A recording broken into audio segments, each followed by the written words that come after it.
న్యూజిలాండ్తో తొలి 3 టీ20లకు దూరమైన తిలక్ వర్మ స్థానంలో బీసీసీఐ మరి ఎవరిని తీసుకుంటుంది?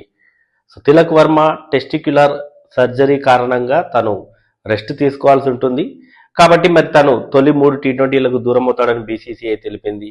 మరి అతని గైర్హాజరీతో టీ20ఐ స్క్వాడ్లో ఎవరిని తీసుకుంటారు? ఆల్రెడీ కొన్ని పేర్లు అయితే వినిపిస్తున్నాయి. దేవదత్ పడిక్కల్, రుతురాజ్ గైక్వాడ్, శ్రేయస్ అయ్యర్. ఈ ముగ్గురులో ఎవరినైనా తీసుకునే ఛాన్స్ ఉందా? రీసెంట్ గా ఈ ముగ్గురు అయితే మంచి ఫామ్ లో ఉన్నారు. శ్రేయస్ అయ్యర్ అటు ఓడిఐలో వైస్ కెప్టెన్ గా ఉన్నాడు. రీసెంట్ గా విజయ్ హజారే ట్రోఫీలో కూడా 53 బాల్స్ లో 82+ రన్స్ స్కోర్ చేశాడు.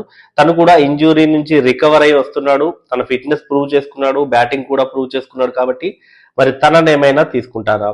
దేవదత్ పడిక్కల్ కూడా మంచి ఫామ్ లో ఉన్నాడు. అంతకుముందు సయ్యద్ ముస్తాక్ అలీ టోర్నీలో బాగా ఆడాడు.